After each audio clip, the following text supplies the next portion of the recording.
Hello, Kim. How are you today? Hey, Zoe, I'm pretty good. I'm deep in isolation, quarantine, in fact, not just isolation, in mandatory quarantine. So it's an Yeah. interesting experience. Tell us where you are and what you've been up to. So Regional Australia Institute, which I'm the Chief Economist of, we've been pretty busy, but all of our face-to-face regional stuff has stopped about, as with most people, about a couple of months ago. So that's a big change for us. So we're doing lots of online and phone work. So I was sort of happily doing that from our sort of main base in Canberra, but my mum's taken very ill and she lives in Hobart with the rest of my family. So I've made the journey to Hobart because I want to see her at some stage. The issue is, of course, that when you arrive in Tasmania, you are quarantined at the Premier's pleasure for a period of 14 days in a room, a single room, not able to leave the room in a hotel. And I'm in about day 3 or 4. I'm already starting to lose count, but in about day 3 or 4 of that. So I'm still working, but without actually being able to leave this room, which is a bit challenging. And we were going to have a video chat, but the Wi-Fi wasn't being our friend, so we've decided to just go audio, which is totally fine. And I guess leading on from that we were just having a conversation around, what COVID has actually exposed for us, particularly in regional areas. Do you want to talk a little bit about that? Yeah, look, I do. I mean, we've put a few things up on the Institute's website now, and if people are looking for some, we've done some initial analysis of how things like the JobKeeper and JobSeeker will play out across regions. It will play out very differently across different sorts of regions, and a couple of other researchers are starting to put out now some modelling about how the restrictions are going to impact on regions. I think broadly the consensus is that the more of the highly affected industry types you have in your region, the more your region will be affected. That seems to make logical sense, which tends to look fairly favourably on regions that are strong in mining, agriculture, food processing, and even some manufacturing is holding up fairly well. So I think we're seeing a big hit to the cities because that's where a lot of the service industries are, and that's put a major break on those. But of course, the regions that rely on tourism, whether it's domestic or international, are also being very hard hit at the moment. So that's the sort of the first round of stuff that we've been doing. We've been doing, but yeah, you're right. What this is flagging for us is, in a way, it's sounding like a revival of what we were talking about, probably close to 10 years ago now, in terms of the digital divide, because with more and more services and support relying on broadband to access, whether it's online learning, I'd like to tell you a bit of a story about that, or there's online health stuff. Mm-hmm. It's really exposing some weaknesses in a lot of regional communities in relation to use and access of those digital services. Mm-hmm.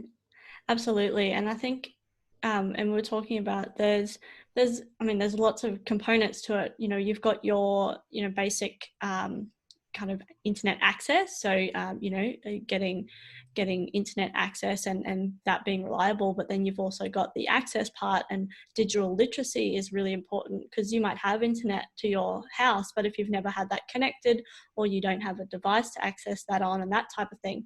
And I think the digital literacy aspect is one that we can address, much more difficult now because the way that we're connecting with people is digital. And if you can't access the digital, that makes it very difficult. I do think there's lots we can do, but we really need to focus in on that as well from, I guess, a whole nation level. But then, particularly focusing in on the regional and rural areas. Because I was thinking about it, if you don't have internet right now, you aren't getting any information at all, potentially, which is really quite scary. If when you think about it like that, if you don't know what's happening in the rest of the world or the rest of Australia, or even just your own town, if you don't have internet access. And then that isolation factor of that as well. The only way we can actually connect with people now is through, obviously phone as well, but that internet access. So yeah, any thoughts on the digital divide?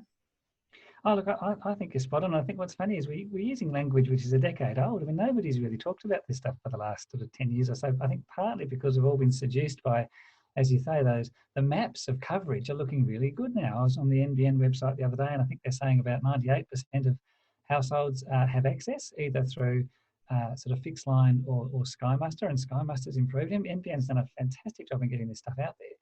But I think what this has exposed just in the last couple of weeks is that those maps only tell part of the story. I mean, it's access to the network that's been the driver of the whole NBN process, but its take up and use is really different. There's a chart on the front page of the NBN site which shows the first chart shows availability, and the second one shows take up, and there's about a 40% gap, between number of households that are taking up NBN and number of households that have access to it. So, and I reckon that's heavily weighted towards places that are more affluent and more urban. So that 40% is very likely to be lower income people and regional people. And this is where we were sort of 10 years ago when we first started talking about the information superhighway and its consequences. And I think the driver for this coming out now has been really, really basic stuff. Two things. GP consult. So for a lot of us now, GP consult is being done on the phone or ideally over the web. Now, you very quickly work out whether your patient can or can't do that, and particularly can't do it over the web. Big red flag there. And the second driver is the homeschooling thing, where a lot of schools have gone to have moved very fast to implement sort of online learning platforms, but they are also realising that in regional places, the vast majority of their the families, the households the kids are coming from, don't. Can I tell you a story about that, Zoe? Yes, please. Yeah. Our communications manager, who's had a lifetime working in the media, she lives and works, and she had to keep this secret for a long time. This is another aspect, actually, but she kept secret from the world for a long time that she lived and worked from a farm in Warrialda, which is up near Moree in northwestern New South Wales, and she had to keep it a secret because professionally she didn't want to be found out for living and working in a country town. She made her career in the cities and felt, I think quite rightly for a long time, that living and working in the country would be a black mark against her and she'd lose some of that sense of professionalism. So she's kept it hidden. She's now sort of a bit more sort of out and about with it, which is great. In her school, when the school was closed, the principal asked the parents who has access to the internet, and about 60% of the households came back and said, yes, we do. But of those, only about half of that 60% said that their access was reliable. So you've gone for a public school in a reasonably small town in northwest New South Wales, you've gone from having 100% of students down to about 30% whose families say they have reliable access to the internet. Now, the coverage map for Warrialda is fantastic. If you haven't got sort of broadband through the fibre network, then you've got access to Sky Master. So those maps look great.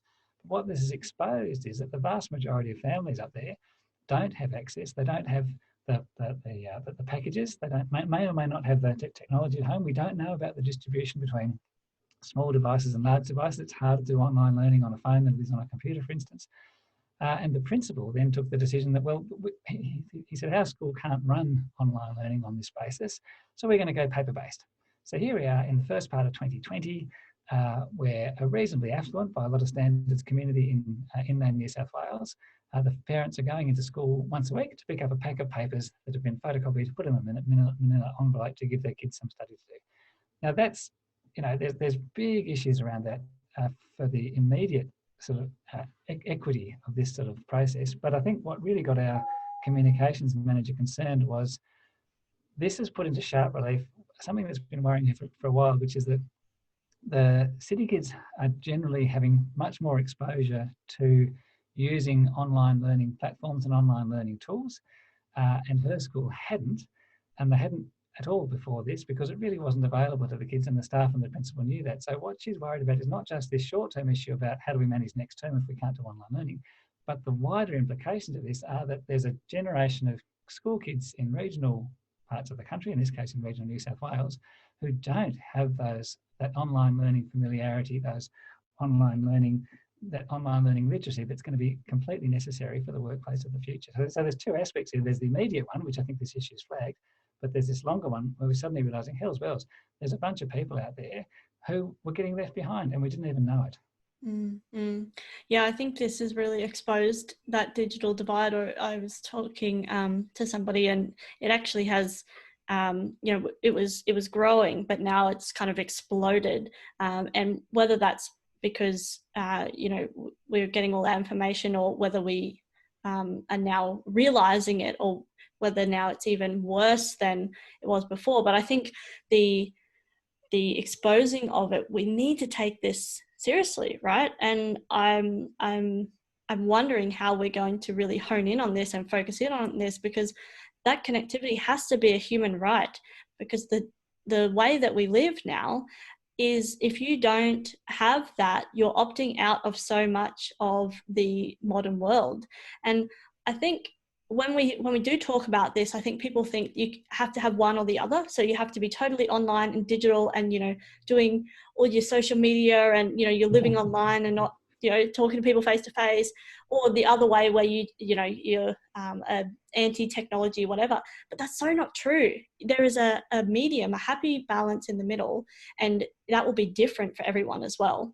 But we need to actually bring that aspect to the forefront. Like, I think that's one of the biggest things, and particularly in regional areas. Yeah, you've been a fantastic advocate, Zoe, of the uses to which some of these digital technologies can be put, to improve community cohesion or the functioning of cities. That sort of stuff's absolutely vital. We need people like you to keep saying that message. I think the thing for me in this particular predicament is that we're seeing very clearly that it's no longer just about the hardware. It's not about the access. I think we have largely solved the availability challenge, but we haven't addressed the cost challenge, particularly to people in low income, and a lot of rural areas are low income as well as outer urban city places.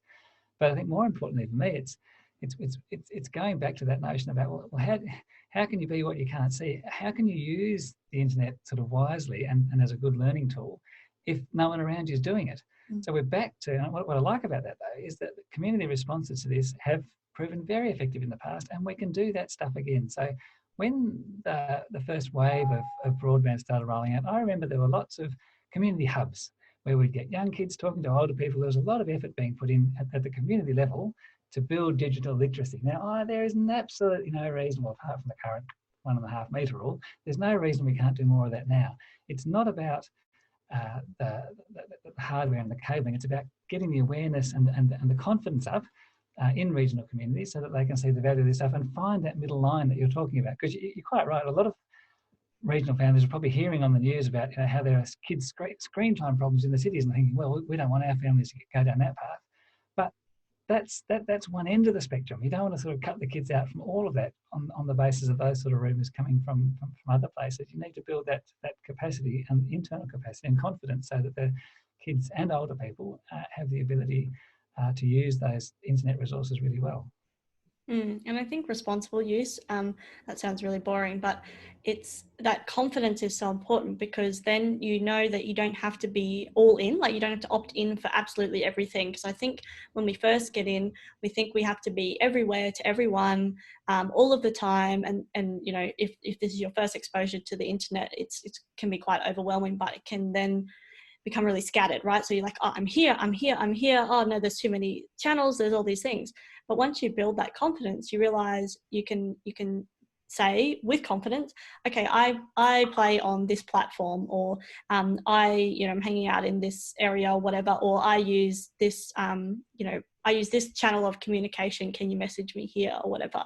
Whereas if you're not confident, and the other thing is I think people get quite worried about technology taking over our lives and that type of thing, but the change is happening whether we like it or not, and change is happening whether we are involved or not. So let's actually get involved and shape it, because technology is just a tool that we need to use. And I think the more confident you are, the more you can question it as well. And that's really important, because we don't want to just take everything for face value that, there are people out there that are doing, bad things, but there are also companies out there that are using our data for, certain things that maybe we don't want our data to be used for. But instead of sitting on the sideline, you actually have to get in and ask the questions, because the more people are asking those questions, that's how movements start. That's how things change.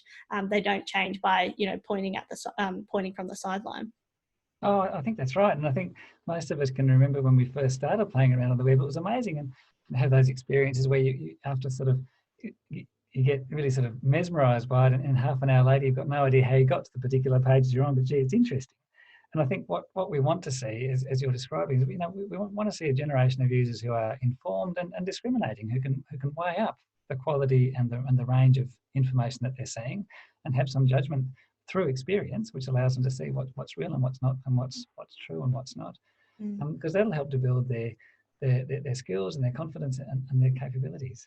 And okay, let's go back to you. So how are you feeling during this whole period of, you know, the crisis that we're going through? How are you feeling personally? It was all right when I was home. That was all right because I've only been working for the Institute about 4 years. Before that, I had about almost 20 years as a consultant, and I worked predominantly from home then. So I've seen I got sort of relatively young kids, but I saw them grow up while I was working from home. So I got over any of those sort of concerns, and I was quite happy while that when in that early phase when I was working from home with the family rather than going into the office. But I do have to say that this absolute isolation that I'm in now is really quite emotionally and mentally challenging. I've got a room that's 7.5 paces from one end to the other. There's a guard outside the door to make sure I don't leave, and I'm in here for 14 days to prove that I'm not carrying anything. Now I know that I'm not carrying anything, and that's sort of beside the point. I have to stay here for 14 days so that I can get out and hopefully see my parents. So it's these sort of connections are absolutely vital. If I didn't have my work to do, and if I didn't have the contact with the outside world that my work was bringing to me in this room, I'd be going bananas, I reckon, Zoe.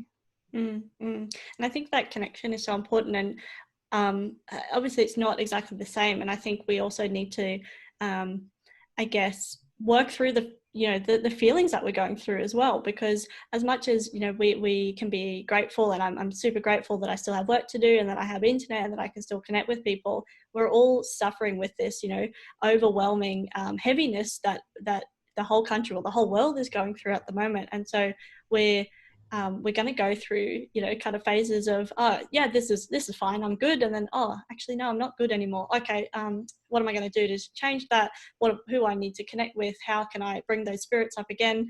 And then, you know, that there might be days where it's not okay, and you can't work out why.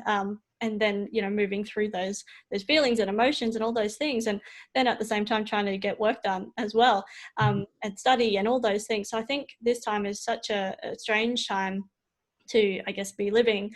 But then also, I've been really taking stock of the things I am grateful for, which has helped me kind of move through a lot of those emotions, and then coming out the other side. And one of those things is connecting with awesome people. And someone said to me on LinkedIn, because I did ask this question on LinkedIn about what people are digitally grateful for. And someone pointed out that, you know, those connections that we're making now, because it's normal to have a video conference or even a phone call with anyone in the world, where it wasn't quite normal before. Yes. It was face-to-face or digital if you had to, but it wasn't seen as important, or, you know, it was lower level, or it was something like we had this block in our head that that wasn't a normal thing to do. Let's just not have that connection until we see them face to face, or something like that. I'm trying to work out the right words for that.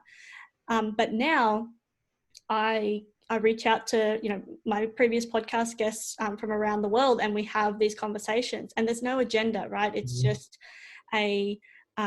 and not necessarily all the recorded ones either, like the one we're doing today, but other ones that I've just gone, okay, let's just have a chat. And someone pointed out, you know, it's connecting with those people that when you, I guess the ones that feel you can, what's the word, relate with, and then, you know, you want to get their thoughts to bring you hope, I guess, and bring you up. And so then you can have those rich, deep, meaningful conversations and realize that, you know, as much as the rest of the world have changed, there are definitely parts that haven't, and we can, you know, leverage this time to actually make really good things happen. And you know, you want to talk to people that are thinking about the opportunities and all those type of things, as well as connect and work through, you know, the difficult emotions as well. So I found it really interesting that someone else had to point that out to me, that that's what I was doing. But it really made me grateful that I have these people that we can reach out to. And again, that's what makes me really concerned about this time for people that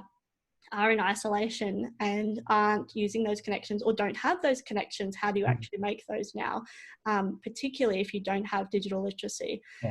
So it's something I've been thinking in how to address that as well, and you know, what I can do with my influence and my, you know, ability to do things, and my connections. How can we address some of those things? Yeah, and I think sharing those experiences, as you said right at the beginning, it's hard to sort of share those experiences at the moment with people that aren't connected because they're sort of excluded from those exchanges. But I think we need to try to keep that message flowing that that those of us that are connected need to be passing on in any way that we can to those that aren't. Don't not to worry about it. Here are some entry pathways. Here are some entry steps. I'm hoping that once the physical distancing restrictions are removed, we will see a bit of a return of internet in the pub type stuff, or wherever it is that people gather, so that we can set it up for perhaps close some of those digital divides in the short term. I like what you said about this particular crisis, meaning that these sort of digital connections are not second rate anymore. I think that's a really important sort of thought to hold on to. It's not as though we're devaluing those or devaluing other people. In fact, it's quite the opposite. It seems to have opened up a willingness to talk. I think a lot of us are perhaps sort of re-establishing contact with people that we hadn't had contact with for quite a while because we've got a bit of time to do so, and we'll just sort of check in and see how they're going. And that's not seen as intrusive anymore. It's actually sort of seen as welcome. So I think we could see this as sort of strengthening the wider networks. We all get a bit locked into keeping in closer contact with the people that are closest to us, but it's possible that this particular few months will enable us to rebuild and strengthen some of those relationships to go a bit further out, which would be fun. Yeah, no, that's a really interesting point. And so this year, my year at school, kind of, that are my age, we're all turning 30, right? And it's going to be quite a different time. I've cancelled my birthday party, all those things. It was going to be huge. And one of the girls I went to school with, and we keep in some contact. There's some friends of friends there and all those type of things, but she put on Instagram that she put up a photo of her 20th, and that she was really having a different time this year, and she's actually stuck in a small town in France, and she's been living there for quite a while now. And I said, have you made it back? And she went, I couldn't, she couldn't get back in time before the closures happened and all those type of things. And so she's spending her 30th in isolation. She's been in isolation for 28 days now or something like that. And on Instagram, she just said, if we are friends in real life, please reach out. And I went, yes. And so then I, sent her a message and just said, how are you going? And, all those things. But it was just nice to have a conversation. And I think what you said about it not being intrusive anymore is really on point. I hadn't quite worked out what language to use in that, because it is a bit like that. When we got a message or whatever, it was from someone not in our real life. Yes. That's so interesting. And I've been thinking a lot about this, and I've been writing a lot of stuff about, the smart life in real life now, because it has to be, and for me it was before. You've heard me speak about these things, but now it's made it quite normal, and we're going to have to embrace the things that we, the digital. But then I was talking again to someone this morning about we need to make digital and technology a tool for us, and we can't be a slave to it. And the only way you do that is by continuing to build that digital literacy and realizing what things work and don't work for you, and testing and playing, and then, like you said, being quite making judgment calls about those things as well. And I think this time will help us choose and change things that maybe we were just kind of playing with at the start of this time, I suppose, or before this time. So yeah, it will be really interesting. Yep, no, I think that's right. It's going to be, I don't know how many of these things will stick afterwards. I mean, people are sort of thinking about massive drivers of massive social change. I don't know. I mean, one of the things that we think about regionally, because if we do get more confidence in these digital relationships, then of course it makes it easier for people to, particularly who are selling services rather than their sort of physical presence, to actually operate from wherever. Regional centres or smaller towns, and continue to earn and grow their sort of professional skills. But whether or not, and some people are saying, well, this will open the door for all that. I don't know. I mean, I guess I'm a bit sceptical about that, because the ability to do that technically has been around for a very long time, 20 or 30 years at least. But nobody's really embraced that, either the employers or the workers. So I think there's something a little bit deeper in our resistance to that. than just the ability. Although I think what this current sort of few weeks and months is doing is it's giving us all a lot more sort of confidence and fluency in using these systems, and it becomes a lot more commonplace to do so. But I just don't know about whether we'll see a sort of significant shift in home-based working or regionally based working from here on, or whether we'll sort of drift back gradually to where we've come from, because there are some other anchors in that around, you know, physical proximity, around relationships, around neighbours, which are perhaps stronger than some of these other drivers. Yeah, I'm really keen to see what happens, and I guess and try and be a driving force behind promoting and supporting regional work in particular. But yeah, I think it'll be interesting, particularly when the restrictions first drop. It'll be like we'll be at, you know, the candy shop or whatever, the lolly shop, you know, oh my god, people, hello, people, but then what will happen later on? Because I think for employees, particularly employees that wanted to work flexibly and then told that they couldn't because of whatever reason, now it's like, well, hang on, we did it, or can we, you know, keep doing it? And I think, again, there has to be a combination, right? It's not just, you don't have to be all remote or all in person. I think that the idea of flexibility and adaptability is that you can shift and change based on both your you know, your personal circumstances, as an employee, but then as, you know, a staff member, contract, whatever, but then also on the other side, you need to be serving the employer in the best way that you can. And then what's the culture like that you can actually do that? So there's lots of things in that, you know, the technology's there, but I think you touched on a point, which is it's the culture, and will this force a cultural change?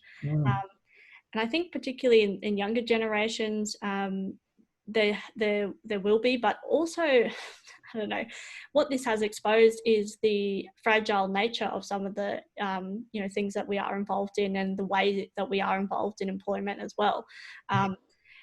So that's been fascinating to, and you know, quite, you know, what's the word? Just devastating to watch in some cases.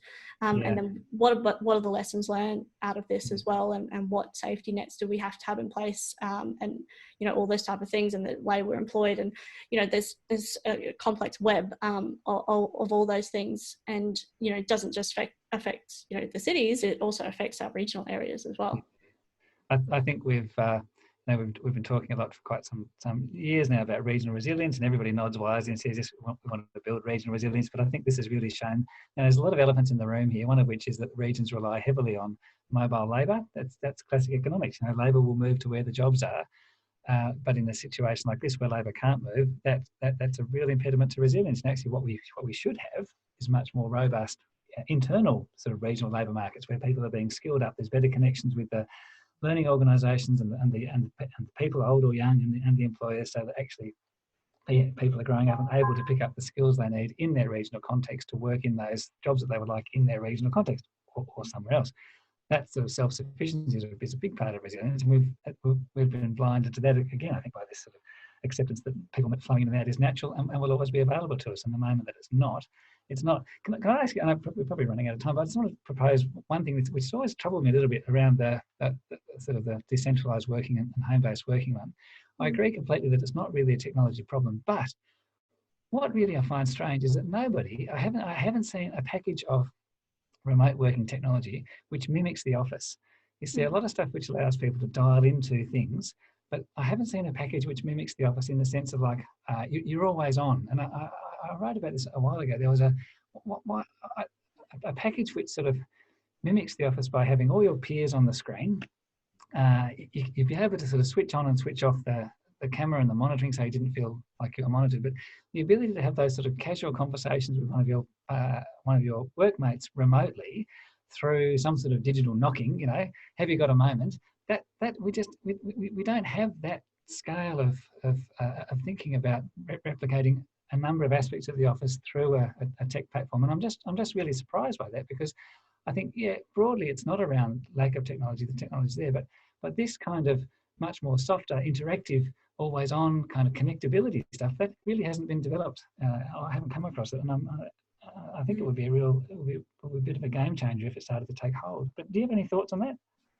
Yeah, I think so. For me, it's it's not exactly mimicking an office, but I use, and you probably used as well, Slack, which basically is a bit more. It feels a bit more informal, although I run my whole business on Slack as communication, and it's not that people are always on necessarily, because particularly the way that we work these days, if it's maybe you do a few hours a week for this company or that company or whatever, it's a bit more challenging. But the other one that I use with in my contract basis, like in my engineering world, is Teams, and that seems to be big now. And it hasn't mimicked it exactly, but I would argue, do we want to mimic that office? Because I get what you mean, and I think there's a different digital etiquette, right? And I think what that casual conversation is, I think that will build over time, because I'm quite I guess used to doing that. Like, I'll just basically virtually tap someone on the shoulder by Teams, or we do use Skype as well, but then on Slack, and I'll just tag somebody in and say, hey, when you've got a minute, let's chat, and then when they're free, they'll do that or whatever. But I don't think it's a technology thing, because you could have a Zoom call going forever, like going all day if you wanted to. And Teams is a little bit like that, where you have certain channels and meetings and that type of thing. But yeah, it is a different world, and I think we need to really appreciate that not everyone is used to it yet, and it's taken a long time. When like graduates first came into the office, there was a bit of I guess orientation that needed to happen, and not formally but like informally. This is how an office works, and this is how this does, whatever. Whereas now it's probably and I don't want to say it's just the older generation that aren't used to it, because that's not the case. It's a lot of people in different generations, so it's this intergenerational commonality that we have if you're not used to working in front. Your office is now your computer screen. Yes.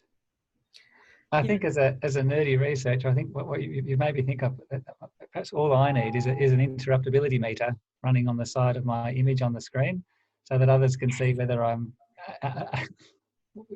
sort of ready for an interruption, or whether I'd rather keep sort of working on something for the next 15 minutes. Just little things like that. Yeah, well, because we have in Teams and in Slack, not as much. You can change your your availability on Slack, and you can actually make it to say different things, like as in you can type in ready for an interruption, I suppose. But you kind of have to be interacting in there all the time.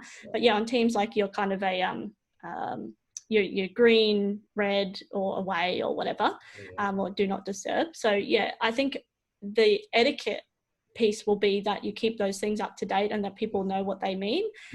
I think there's a little bit of training, that's required on that. Like, it kind of just came at us, and, okay, everyone's on, way back in the day when we were all on Skype, but people didn't really respect that. Whereas now I'm finding that I do that a little bit more. I go, oh, okay, they're in a meeting. Okay, I won't call them now. I'll just send them a little message to say, hey, are you free? And we had a bit of a chat actually in one of my other teams about what the etiquette is. Like, do I do this? Do you send a message, or do you wait, or do you send an email or whatever? So yeah, it's been really quite interesting to play in that space. I reckon that's the next level of remote working, isn't it? Yeah. Well, it's been so great to chat with you, Kim. I really have enjoyed this chat, and thanks so much for agreeing to come on. And I feel like we will have another chat soon. Let's have another chat. And I've been saying this to some of my other guests as well, like have a chat in maybe a couple of weeks or a month, and just see where we're at. And I'm fascinated with the research that you're doing, and I'm really looking forward to seeing, the results of that as well. And, it's obviously continuing ongoing, and how we deal with this. And and then just kind of seeing if we can do some collaboration in the future as well. Yeah, thanks. I really enjoyed this. It's been good for my mental health too, I think, to have my horizons expanded. So thank you very much for reaching into my hotel room like this. No worries. I've also really enjoyed it. And we met in person at Mid North Coast Ignite, and we've been meaning to catch up, right, ever since. And I guess this has kind of not forced us, but it just, I saw a post of yours on LinkedIn and I went, oh yes, okay. And so I'm glad that, we were able to connect like this. So thank you for coming on. No, great pleasure. Thank you. We'll talk soon. Okay, thank you. Bye. See you, bye.